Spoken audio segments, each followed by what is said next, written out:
Welcome to Get Over It, the consciousness transforming podcast for exceptional 21st century living. Happy New Year, everybody. This is the first show for us in 2021. And, we've just released a very interesting year full of blessings and lessons. So count your blessings and learn from the lessons. And just let's move forward into 2021.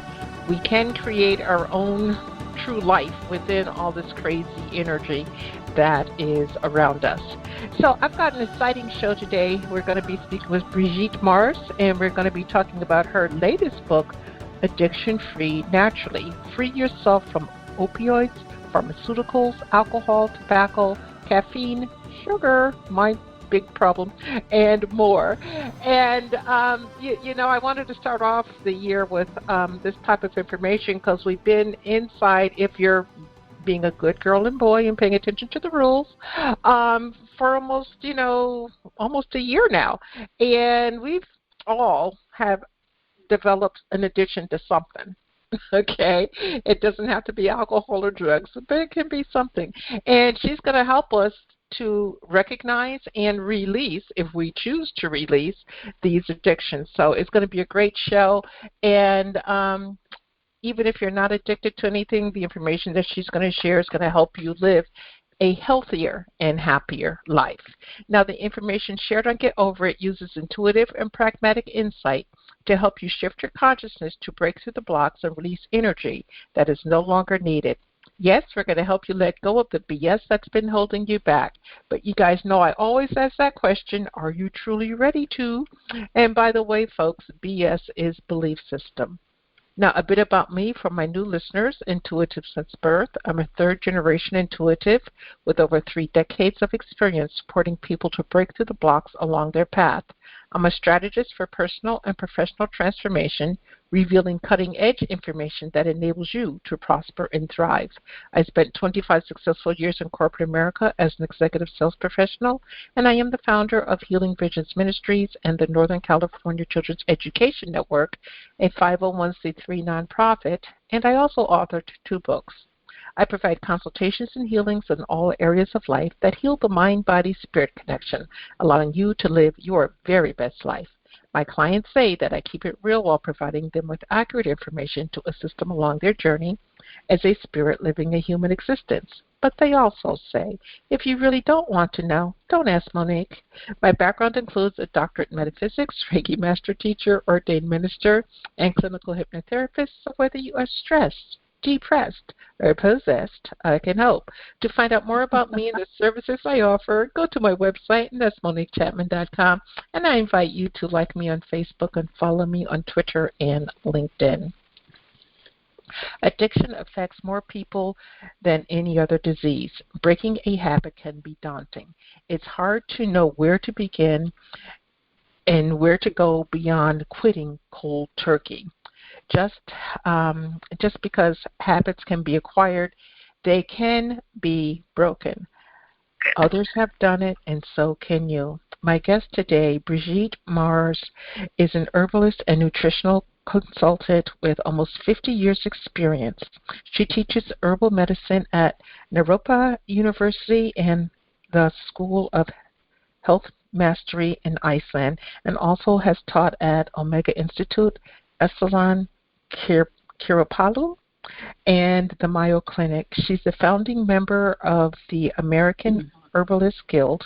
She is the author of many books and DVDs, including The Natural First Aid Handbook, The Sexual Herbal, Healing Herbal Teas, and Rossum. And she lives in Boulder, Colorado, and you can check her out at her website. That's BrigitteMars.com. That's BrigitteMars.com. Again, BrigitteMars.com. So you're talking to 2 ladies with French names. Welcome, Brigitte. Thank you. That was a great introduction. Thank you, Monique. Oh, thank you. You're welcome. Wow, it's so great to have you on, especially the first show of the year. And I thought it was really important to talk about addictions, especially in the time that we're in.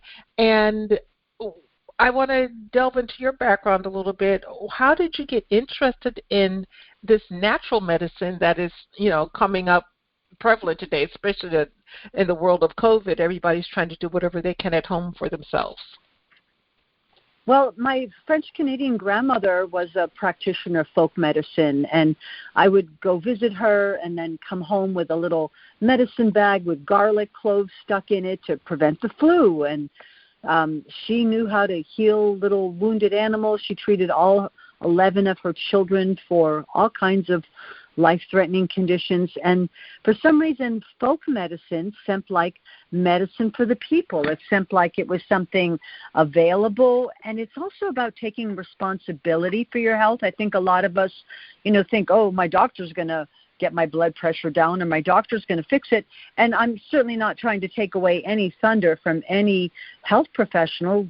God bless them all. But I really want people to look at what they can do to prevent illness and to keep their immunity. And, at this time, we really should be paying attention. It's not just about, avoiding anything. It's about what can we do so we're strong and resilient and can get through illnesses. And, we're hearing that, alcohol and drug use is very high for a lot of people who are bored at home. So I love folk medicine. I've written 14 books on natural medicine. I'm certainly not someone who's against getting modern medical attention, but I think that when we try natural remedies, we're supporting things like fields of lavender and fields of echinacea and the health of the bees and the health of our planet and, in local farmers and indigenous people that are harvesting the plants. So to me, it's a win-win for the people and for the planet. I love using what our Creator has blessed us with on this planet. And, we should keep learning about that because there's a lot of great stuff out there. There is, and what I like about, this book in particular, you focused on addiction, which we'll talk about momentarily, but there's a lot of information that you can use within this book, folks, that is just going to help you heal your life. You got just over 300 pages of solid information that's not woo-woo, it's not boring, it's straight to the facts. So if you can read at a 6th grade level, you would be able to digest the information in this book and then use it, because that's the thing. If we don't, we can read and watch all we want, but if we don't utilize the information we get, it's like, why bother? We're just putting more energy in our aura for no good reason. So, Brigitte, what was it that asked you in spirit to tackle the subject of addiction? Well, for many years, I've had a private practice where I meet with people and help them with, anything from like arthritis, depression, infertility, you name it. I work with it, lupus, Lyme disease. And I realized that, there's a lot of people out there that are doing their best. They're buying organic food. They're, growing sprouts. They're trying to eat healthfully, shopping at the natural food stores. But very often we want to avoid that there may be an addiction that's really impeding our health. And very often it's what people don't want to give up. And so, to treat someone for perhaps prostate inflammation or digestive disorders, if we don't get to, boy, you're really eating a lot of sugar, or that's a lot of caffeine, or alcohol could be part of the problem, we're not really getting to the core of the disorder. So I realized that as a, natural health practitioner, that addressing addiction has really got to be, up there out front, because that could be what's impeding ultimate health. And it, rather than spending thousands of dollars on supplements and natural food, it's something simple like doing less or eliminating altogether the thing that might be contributing to the demise of your health. But why is it that we don't want to let go of that thing that will contribute to that demise? Well, there's a lot of reasons that I explore in the book. Why do some people have more addictive personalities than others? Why can some people, try something from time to time and it's no big deal, and then some people try it and the next question is, where can I get more?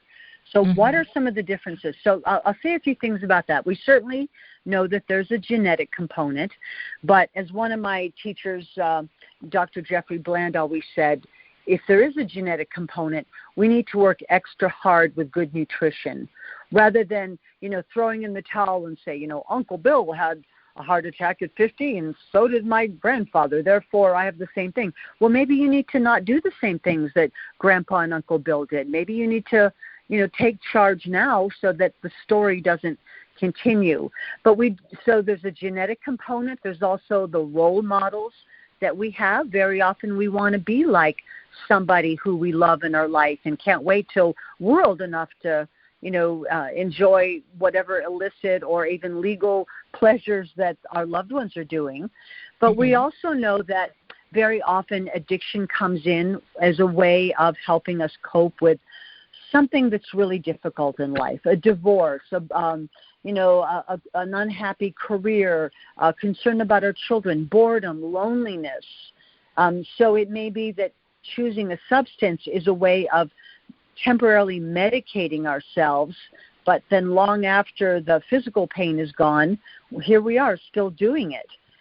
So it's possible that when we let go of a substance, trauma or emotional debris may come up, and that might be a time to, get right with going to a therapist or start journaling or finding some way to process emotions that maybe got stuck. But two other things that you don't often hear is that very often people who have addictive personalities often are trying to elevate their blood sugar. Because, say, for example, you wake up, you have a cup of coffee, or you have a donut, or you do a line of Coke, or you have hopefully you're not having beer first thing in the morning, but a drink. All of these things elevate your blood sugar. Even tobacco is cured in sugar. So we elevate our blood sugar, and we feel temporarily, I feel better now, but then the blood sugar is going to plummet hours later, lower than it was before. So we feel like, it's time for more sugar. It's time for another drink. It's time for another cup of coffee. And then the one last thing that might be common for addictive tendencies is poor oxygen metabolism. And therefore things like deep breathing exercises, getting outdoors and breathing fresh air, even aromatherapy as a practice of inhaling essential oils that can affect our brain and our consciousness and our mood, can all be techniques. And I said I was done, but there's one last thing. If our diets are overly acidic, say that we eat a lot of sugar and maybe even grains and bread and meat and cheese and more sugar, it's possible that being overly acidic makes us crave substances more. So a simple thing like getting more alkaline by eating more green leafy vegetables and fresh fruits and vegetables can help us to have the type of constitution where, I just don't need to do those substances that are bad for me. And, of course, there's the spiritual component, because I think people are really looking for divine connection and to feel, connected to, the Creator, to the universe. And so people piddle around with this stuff that they think is going to take them somewhere, and it really doesn't usually. Yeah, well, it's unfortunate because I think sometimes we get stuck. So based on what I'm hearing you say, addiction is not necessarily caused by an antisocial personality disorder or some character flaw. Am I understanding that correctly? Well, that can certainly be part of it too, and that can even, be from some type of trauma as well. But, there's many people, people have different reasons why they come into an addiction. So there's not any one cause, and sometimes it's multiple things that might happen. And so rather than, putting a label on it, it may be that, choosing an addictive substance is what you needed to do to get through a really difficult time in life. But now that you've gotten through that time, it's time to take charge and take your life back. Have you had cases where people will get past an addiction and stay past it for quite some time and then just run back to it because of that comfort level that they felt when they were using whatever substance? Well, there's always that temptation, and, hopefully, people are going to get enough tools, and this is actually a second printing of my book. It was originally done 19 years ago, but it's been revived and reprinted because of, there's many more addictions and a lot has changed. And, thing illegally, and we didn't have the opioid crisis that we had that is so present now.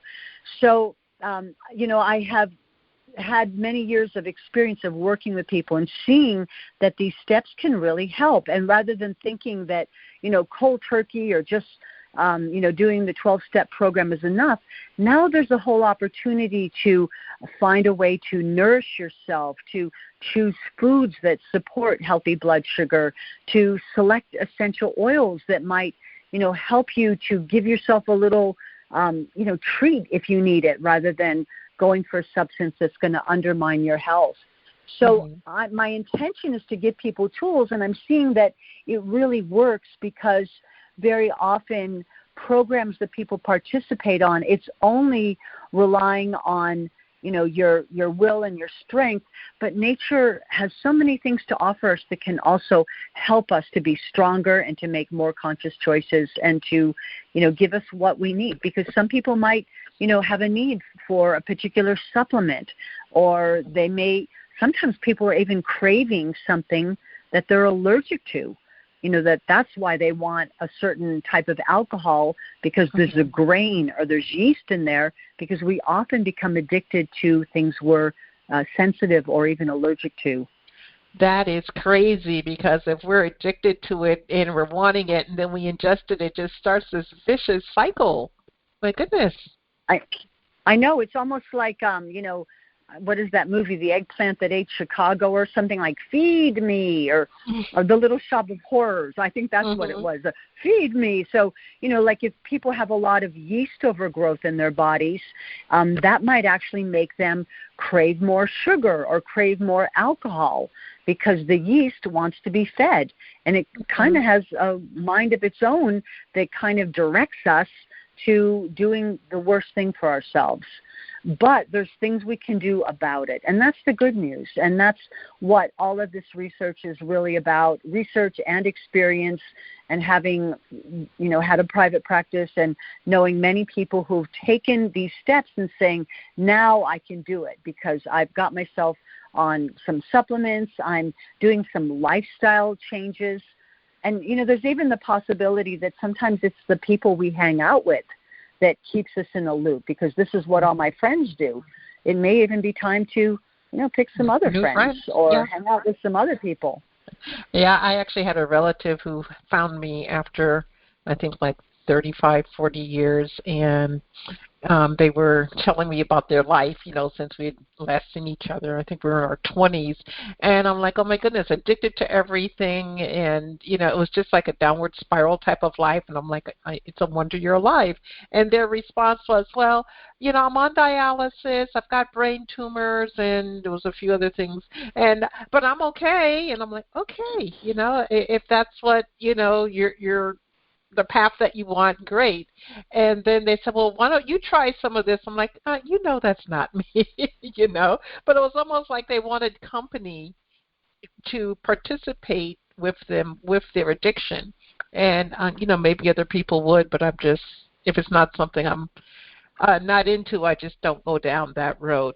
But folks, we're speaking with Brigitte Mars. Her book is Addiction-Free Naturally. Free yourself from opioids, pharmaceuticals, alcohol, tobacco, caffeine, sugar, and more. And you can check her out on her website, and it's BrigitteMars.com, BrigitteMars.com. And you can also check her out on her radio show, and it is titled Naturally. So, Brigitte, where can people find you on the radio? It's called Naturally, KGNU, and it is online if you Google that. So KGNU, Naturally. You should be able to find it. And a lot of my shows and YouTubes are on my website, BrigitteMars.com. Thank you, Monique. Yeah, no problem. And so what you were saying before, somebody saying, why don't you try some of this? Sometimes the person who's addicted feels that there's more validation if their friends are doing it too. So, sometimes really to be a friend, you have to stand strong and say, that's not my thing, that's not my path, and I'm not going back down that road. So we have to, we need to support each other, and thank you for bringing that up. Yeah, well, it just, it is what it is, but I've got strong boundaries, and I encourage my listeners to have strong boundaries and, to know what you want and don't want. But, Brigitte, what I'd like to do is focus a bit on sugar addiction and alcohol addiction and pot addiction, because that's what I'm finding that I'm hearing most about from my clients during the pandemic. Would that be okay, and on ways that we could help ourselves? Okay. Well, I said sugar and alcohol, but alcohol breaks down to sugar, right? Eventually. That's right. And how do you make alcohol, or sugar becomes, sugar and alcohol are pretty similar. You make alcohol by sugar and fermentation. So and even cannabis, which not everyone who uses it is addicted to it, but even cannabis will temporarily elevate the blood sugar, and that's when the effects of that wear off. People get very, very hungry and get the munchies, and want to eat everything. So you see that there is this balance of elevate your blood sugar, and then it crashes, and then you want to elevate it again. So it's a really important technique to keep your blood sugar level even. And we can do that by eating adequate protein, and if you're a vegetarian, there's plenty of choices. Things like hemp seed, which is not psychoactive, and avocados and beans and tofu and tempeh. Even green leafy vegetables, nuts and seeds all have protein. And of course, people who are meat eaters know that meat and fish and dairy all have protein. But getting adequate fats is another technique of keeping the blood, just helping our nervous system to feel calm. But there's also a great supplement called GTF chromium, and the GTF stands for glucose tolerance factor. And it's a little tiny vitamin you can buy at the health food store. GTF chromium can help keep your blood sugar level stable so you just don't crave things as much. And it's a really simple technique. You can take it between meals. And, some people often have a pattern of when they're more likely to use a substance. It might be in the morning. It might be after work. It might be on the weekends. And so just knowing that there's allies out there like GTF chromium. But, again, we have this thing going on in our culture where people are looking for ways to reward themselves. And we even have these little commercials going around in our heads, like, I haven't got time for the pain, or you deserve a break today. I mean, this goes around and around in people's heads. So one of the premises in my book is make a list of all the ways that you can reward yourself. So instead of okay, I'm done with work, I get to have a beer or a joint, or I get to have a candy bar or something. What are other ways to reward yourself? Because we all do deserve a little reward, and it doesn't have to be from a substance that might undermine our health. So, yeah, I know for me, some of my rewards might be I get to take a walk, I get to work in the garden, take an aromatherapy bath, read a novel, read a magazine, call a friend. And a really big thing in my book, Monique, is I would love to see people undertake the tradition of doing handcrafts. I don't think we do that as much as our ancestors did, but things like, whittling and sketching and knit one, purl two, these are wonderful things to keep your hands occupied. And I think very often people are, smoking that cigarette or holding that beer or chopping up that line of cocaine as a way of dealing with their nervousness and their boredom. And we need to find more productive things to do with their hands. And, I love it. Sometimes my friends come over, guys and gals both, and we're going to watch a movie together, and everybody's doing some kind of handcraft. My guy friends are sewing patches on their overalls or jeans or something, and, sewing on buttons, and we're all doing something and helping one another. But that is a great stress reliever that our ancestors did, and it really needs to make a comeback. We've gotten way too complacent thinking we can just buy everything at the store. But when you make something with mama love or grandma love, that doesn't end up in a yard sale. That's precious. Yeah, and it builds your self-esteem. Yeah. Wow. Yeah, the handcrafting is something actually I've been thinking about when I was a much younger woman. I did learn how to crochet. And knitting wasn't my thing, but crochet was. But I couldn't get the square going. So I asked one of my aunties to get a square going for me. And she did, and I made this most wonderful I called it a top cover. It was more like a blanket. And one of my kids has it today. It's absolutely wonderful. But I noticed that while I was doing it, and again, I was a very young woman, that I was calm.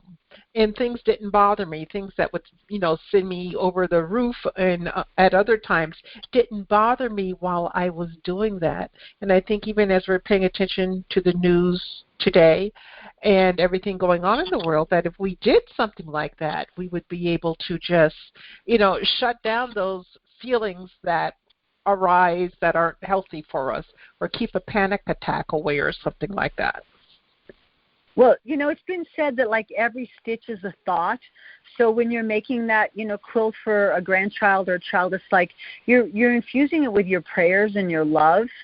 And, so I'm just encouraging people. It might be practicing an instrument, but doing things with your hand, because there's a lot of connection between the hands and the brain.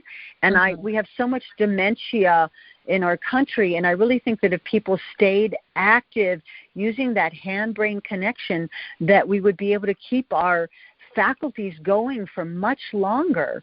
And, that really is a treasure. And again, you might feel like, well, I don't really know how to do anything. Go take a walk in a craft store, and there's plenty of kits for beginners. There's plenty of, classes. There's YouTubes on how to learn it. And I feel like that's something simple, and it might just be, mending, until you get more creative. But I feel like that's a real important twist that needs to make a comeback. And, for a lot of people, when they get, tired or bored or something, their reserve, their ability to refrain from indulging can weaken. So let's say I'm going to a party, which, it's been a while, but I know a couple years ago I went to a New Year's party, and I knew my partner would want to be there longer than me. And it's really easy to say, well, maybe if I do this or that, I can stay awake longer. I brought my crochet with me. And rather than like overeating or, indulging in anything that wasn't really appropriate, I had my fill. I did what I wanted to do. And now I'm going to sit there and crochet. And, people would come over and sit with me and say, well, I want to learn how to do that. So I know it seems a little weird, but I know that that's exactly what my grandmother did with her friends. Well, it was great. You were able to go to the party, stay the length of the party with your partner, find something that entertained you while your partner was doing whatever to entertain themselves. I think it was a win-win situation for everybody. Yes. Well, thank you. And, those are just some possibilities of rewarding oneself. But, in Asian medicine, it's said that art is toxic discharge too. So my teacher, Michael Tierra, used to say that. And I said, what? Art is toxic discharge? But according to Asian medicine, people that have addictive personalities often have something going on with their liver, this like incessant drive, but this craving. And so the emotions associated with the liver are anger and depression. And by creating art, even if it's something that is not beautiful, or it doesn't have to be something you're going to sell, it's a way of getting rid of those emotions and getting it out of you. Yeah, I'm chuckling because it's interesting. I put a lot of reviews for the books on Amazon, and yours will be there too. And, I buy a few things from Amazon, and one book popped up and it caught my attention. Now, I can't draw a straight line with a ruler, okay? It's always, wrong. It just doesn't work. And there was this book there on how to draw, and it, showed different things that you could draw that are supposed to be simple. So I was toying with the idea of buying it. Now talking to you, I'm definitely going to go back and buy it and draw, because for whatever reason I was drawn to that. So I was like, well, okay, this can help me manage my many moods. And I'm quite sure my husband would like to see them improve. But let's talk a bit about what's in your book. You talk about some vitamins and supplements that can help us with addictions. What about, the B complex vitamins? Are they truly that strong to help us with minimizing toxic effects? Well, I'm a big believer, and there's a lot of difference in quality of vitamins. So hopefully if you're shopping for supplements, do it at a natural food store. We're going to find products free of preservatives and artificial color and usually allergens. But the B vitamins can help us to feel calmer. They're really good for our nervous system, but they can also help us to feel more energetic. So if I were to say, if you're going to try some supplements to support yourself while you're giving up an addiction, and I'm not someone who's going to tell everybody they need supplements all the time, but if you're really wanting to strengthen your force field and give up something, a B vitamin complex, and it might be, 50 milligrams, it could be 100 milligrams, calcium and magnesium might be another supplement that can help us to feel calm, to sleep better, to help prevent things like muscle spasms and tension and cramping. I think of the GTF chromium. And a lot of people are finding that fish oils, and there is a vegan source of omega-3 from algae, so there's a vegan alternative, but some good quality fat can help. There's also a supplement called L-glutamine, which is an amino acid that is really good for any sugar-related type of addiction, including alcohol and sugar. So those are a few things to try. And, we used to have a big cocaine problem in Boulder, and the saying was, cocaine is nature's way of telling you you're making too much money. So, okay. So I would always say, you have $100 to spend on cocaine, come see me at the health food store where I work, and I'll fix you up with some supplements for half the price that will help you give up that addiction. So if you're willing to spend money on things that are undermining your health, be willing to spend some money and energy towards things that are going to support you during this time of transition where you're letting go of something. So, another practice that I talk about in the book is, making a list of all the reasons why you want to quit something. Very often you want to quit, but, it could be like, well, my partner would, like it better, or how much are you spending? How much does a mocha latte cost you every day? How much does a six-pack of beer cost? How much does, going to the dispensary or, seeing the drug dealer on the street corner, how much are you spending on that? And, as you start decreasing your use, you could be saving that money and using it to, buy clothes or books or invest in a class that will support you. But the whole idea of journaling and writing about what do I want my life to look like, maybe this is undermining my health or giving me a big stomach, or it's impeding my ability to sleep, or it's getting in the way of my sex life, or it's keeping me from having quality time with the people I love because my, people I used to like don't really want to be around me when I'm intoxicated. So lots of soul exploration needs to happen as well. Yeah, well, 2021 is definitely going to be the year for soul exploration. And folks, as long as we're on lockdown, you can skip an hour of TV and invest that hour in yourself. And by the time you get out of quarantine and lockdowns and whatever, you're going to be a much better person and might even have a lot of those things that you say you want in your life. So just because it's this energy doesn't mean that we have to succumb to it. So, okay, Brigitte, we decide that we have an addiction. We decide that we want to release the addiction. Talk to us about detoxification and withdrawal symptoms. Okay, well, one of the ways we can help us to detoxify, I like to do a program where people set a target date. I want to be done with this addiction by, let's say Valentine's Day or something like that. Okay, that gives us a month. And then God bless the people who can quit cold turkey, but I'm trying to make this easier and more successful. So you start decreasing the amount, or maybe you start limiting the hours of the day where you're allowed to indulge. I can't start as early and I can't do it as late. Okay, and then you start saving the money. But ways that we can detox is to certainly drink a lot of liquid. I love the idea of drinking lemon and water. I love the idea of eating more green leafy vegetables, which are very alkalinizing. I try to encourage just about all my clients to have one salad a day with green leafy vegetables and to make your own salad dressing. I think the quality of oils that we eat is very important. So ideally make your own salad dressing with extra virgin olive oil rather than using, canola or soy oil.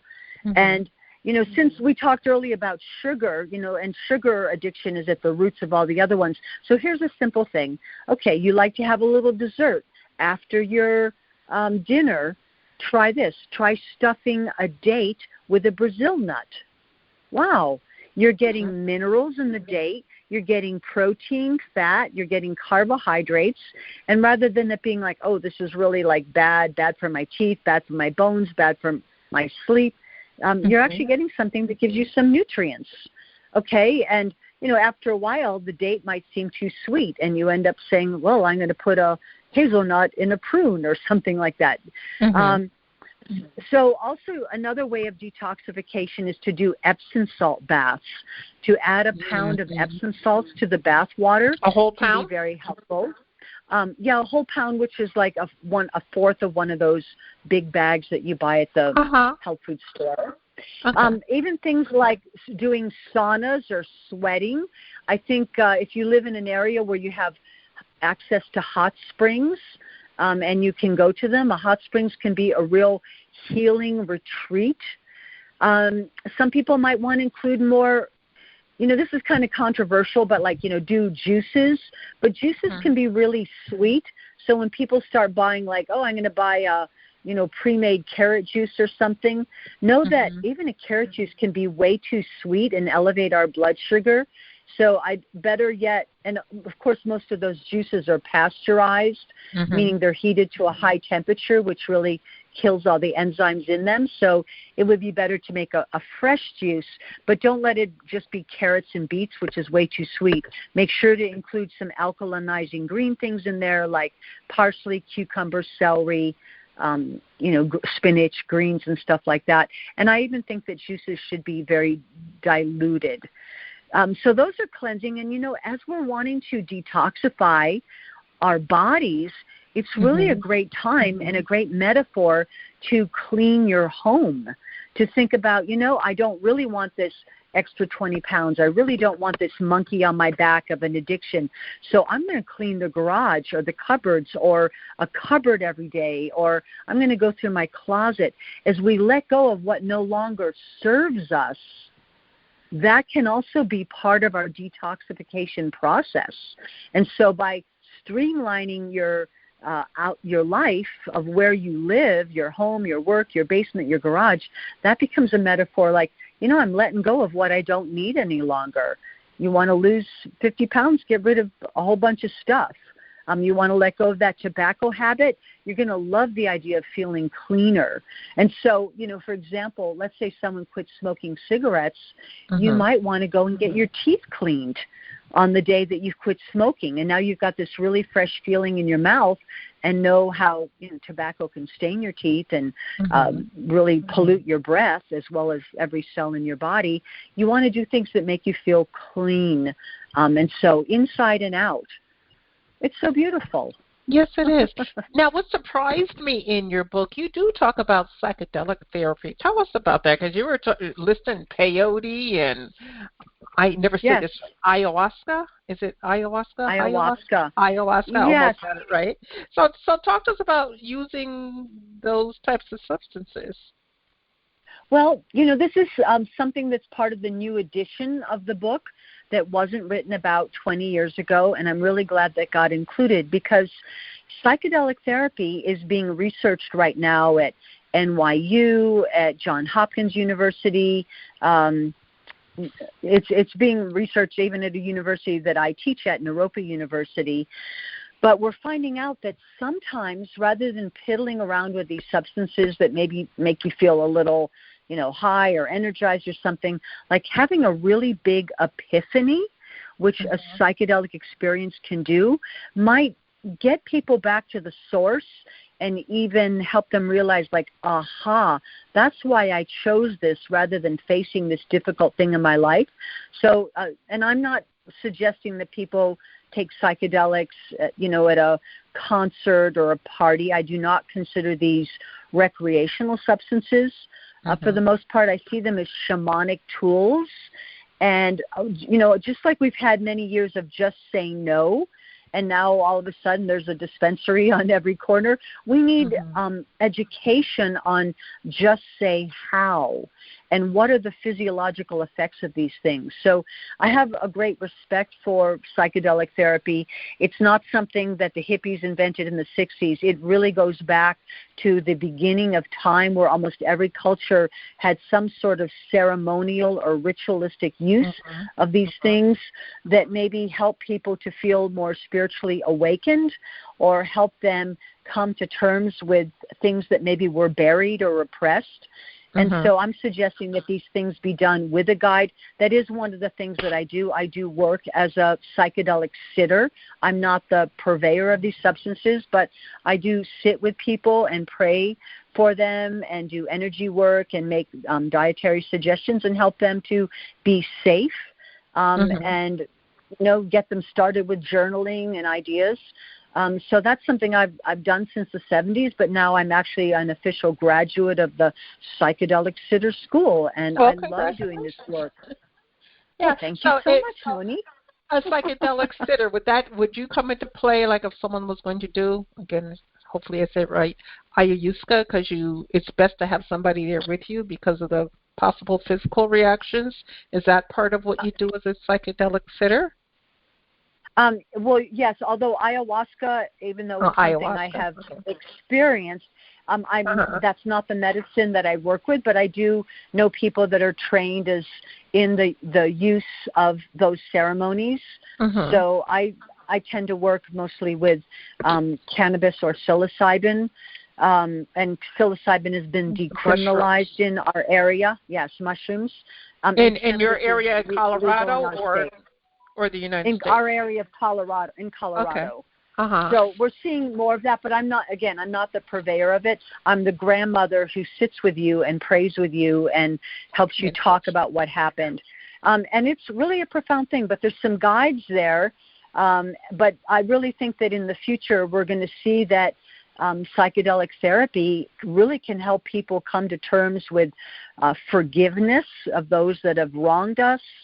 It can be like 20 years of therapy in one night, and that people are getting trained. And I think this is going to be a real important career in the future that can get to the source of an addiction or a healing of a trauma. There's a lot of research that's going on in the state that I live in, and finding that this really can give people that aha moment that helps to liberate them. And are these psychedelic substances addicting? No, they're usually not. Some of them can make you throw up. They can be frightening. They can help things that have been repressed to come to the surface. So they really need to be taken, for the most part, with someone who's going to, be a guide and keep them safe, because they can be very powerful. Okay, I want to talk about two other things before we go, and that's insomnia, which so many people are experiencing, and then the other is depression. So whatever order you want to pick, and you can, just enlighten us, because so many people, insomnia is affecting horribly, and there's so many people depressed, and then they finally have an epiphany like, oh, I'm depressed. But then what do I do now? Because they're afraid to go see a doctor because they might be officially labeled, and that scares them. Well, let's start with insomnia. And, of course, that's a huge problem that often leads to dependency on sleeping pills, which not only can be addictive but can impair our, healing dream states. So I'm a big believer in getting prepared for the next day the night before. So anything you can do to get ready for the next day, whether that means laying out your clothes, your books, your money, your packing a healthy lunch, doing things like emptying the dishwasher or having gas in the car or bus money or whatever it is you need, do that the night before, so that you're not laying there worried about like, oh my God, I don't have any matching socks, or my shirt is going to be all wrinkled because I left it in the dryer. Okay, so you're getting ready for the night before. And then to stop eating 3 hours before bed. Now, I know this doesn't work for everybody, but I'm really big on this one because I think we're going to put weight on as we get older if we snack late at night. Snacking gives us fuel, and by eating late at night, not only does it interfere with digestion, but it also interferes with our deep states of rest. So right after dinner, I really like to remind people to do all your oral hygiene, the brushing, the flossing, the water pick, the proxy brush, whatever it is you do. And then, right after dinner, then you say the kitchen is closed. A warm bath before bed with the 7 drops of lavender essential oil can be very relaxing. And then, of course, there are herbs that can help us to sleep. Some of the strongest ones are things like valerian or kava kava. I will also say that there's, homeopathic remedies. There's a little remedy called Calms Forte.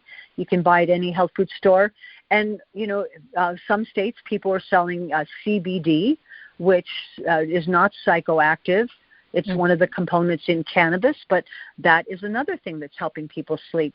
And I really think we don't want to depend on anything to help us sleep, so these things might be just helpful to break a pattern.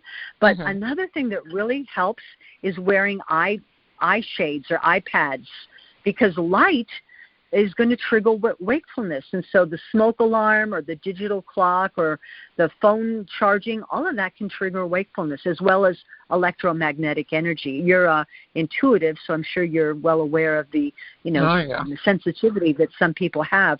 And then, so those are a few ideas. And there's herbs that come in tinctures and capsules that can help you to sleep. And then depression, according to Asian medicine, depression is a liver-centered condition. And I don't think enough Western health practitioners are saying, tell me about the health of your liver. Are you eating enough greens? Because the liver loves it when we eat greens.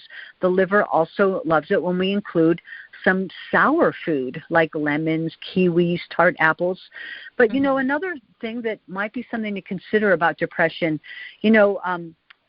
years ago and still on this planet, many indigenous hunters will hunt an animal, and the hunter gets to eat the part of the animal that is going to give them what they need. Maybe they're going to eat the heart for courage, or the liver for better eyesight, or the testicles for fertility, or something like that, okay? But now if people are eating commercial animals, could they be picking up on the depression, the fear, and the anxiety that those animals encounter? Oh, yeah.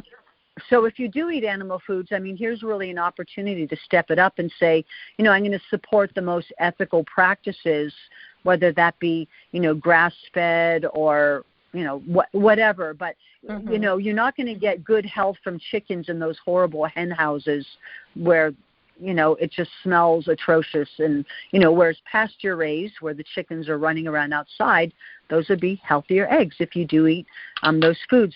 And again, creativity can help depression. There are herbs that can help depression, like, of course, St. John's wort is one of the most famous, which is good for mild to moderate depression. There's lemon balm. There's lavender, which can be made into a tea, or even just smelling the essential oil. So the book is full of ideas to help us get through these things and to partner with nature rather than using some kind of drug, which is likely to be recalled anyways. Do we not see these ads on TV? Call 1-800-BAD-DRUG, Yeah. Well, not only that, they'll be recalled, and then you get to sue, and all the lawyers are lining up to sue. So it's about being careful and paying attention to your intuition and speaking with your, doctor if you feel you need to do that before you ingest anything, because the energy of 2021 is going to be all about change, and change isn't going to be easy, nor is it going to be quick, but we're going to get there. So, Brigitte, before we go, give us a pearl of wisdom for our new year, especially with, dealing with addictions, or anything else you'd like to share. Okay, let's see. Maybe I'll throw in a few pearls. Okay. It's important to eat all the colors of the rainbow. So try to make your diet more colorful. And, of course, we want to pick those colors in the produce section, not the candy aisle, okay?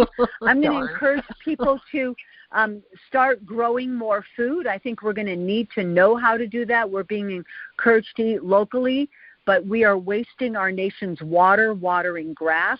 Learn to grow a garden, learn about the edible weeds, because the weeds like dandelion and malva and chickweed, they are the Jedi survivors on this planet. They grow without anyone weeding or watering them. So we need to be like the dandelion and adapt to adversity, because adversity is here and the dandelions are still thriving despite the pollution and the EMFs and all the other stuff. Of course, we don't want to eat things close to a busy road. You know, backyards are going to be better than front yards. But learn to grow something. And my last pearl of wisdom is, which is an old saying, if you have water to throw away, throw it on a plant. We're going to need to learn to respect water a lot more than we have been. I agree, and thank you very much for sharing that, especially for the beginning of 2021, and so that we can create a better personal life. And folks, if we create that better personal life for ourselves, it will mushroom out. And again, it's not immediate. I would love as a psychic to sit here and tell you that June 3rd, we're going to be free and this is going to be over with. No, that's not true, okay? We've got the balance of this year and then into the beginning of next year before things get back to our, quote, new normal, not the old normal. What we had is gone, okay? But we have wonderful opportunities to create newness, and being inside during this pandemic is a great time for you to get the book Addiction Free Naturally and look at your addictions and decide what you want to let go. So Brigitte, thank you so much for being my guest today, especially the first show of the year. I greatly appreciate it. It is my pleasure and honor, Monique. Many blessings to you and your listeners. Thank you. And to the listeners, I appreciate you too, and I do honor your time and your attention. And I want you to remember that the most important choice that you can make is what you choose to make important. Consider making the masterful choice of being addiction-free naturally. Abundant blessings, light, and love to all. Agape.